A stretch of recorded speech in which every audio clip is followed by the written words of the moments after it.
Man, that guy Bird sure loves to sing. Dear Tim and Moby, who was Maya Angelou? Thanks, Kimmy. Maya Angelou was a famous American author and a poet. She was also a lot of things. She was an activist, a singer, a dancer, a journalist, an actor, and a director. She was born in Marguerite Johnson in St. Louis, Missouri on April 4, 1928. Her childhood was rough. When she was a young girl, she was abused by her mother's boyfriend. And about 4 years ago, she wouldn't even speak to anybody except her brother. She moved back and forth between homes, and sometimes she didn't even have a home. For a while, she lived with any other homeless children in abandoned cars at a junkyard. I know she went through some really hard times, but Angelou turned those struggles into a great literature. Her poems and plays and books explore oppression in lots of different forms. Oppression of black people by white people, of women by men, and of the poor by the rich. Her famous work is I Know Why the Caged Bird Sings, which was published in 1969.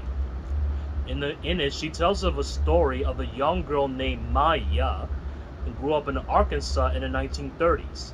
At the time, the South was segregated because African Americans had to shop in different stores, live in different parts of the town, and even go to different schools.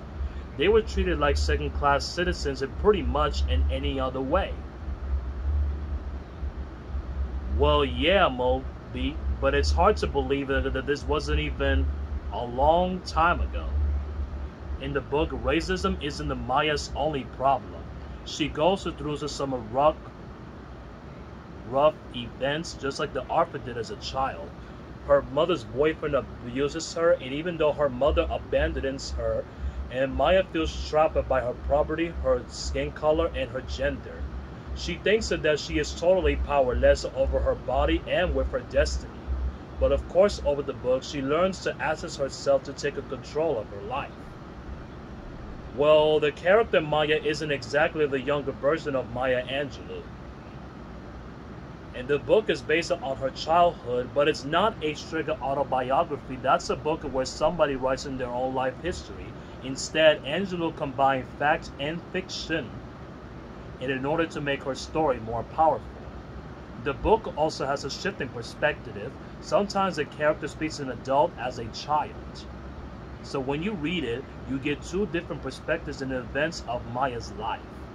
Both versions of the narrator switch in and out of dialect and is speaking specific to a certain way of time and a place. But Angelou uses the language to evoke the rural South of the 1930s. Well, yes, it was praised by critics and it became a huge bestseller. She followed it up with 5 more autobiographical novels that cover for the rest of her life, as well as a summary of volumes of poetry. One, Give Me a Cool Drink of Water Before I Die, was nominated for the prestigious Pulitzer Prize.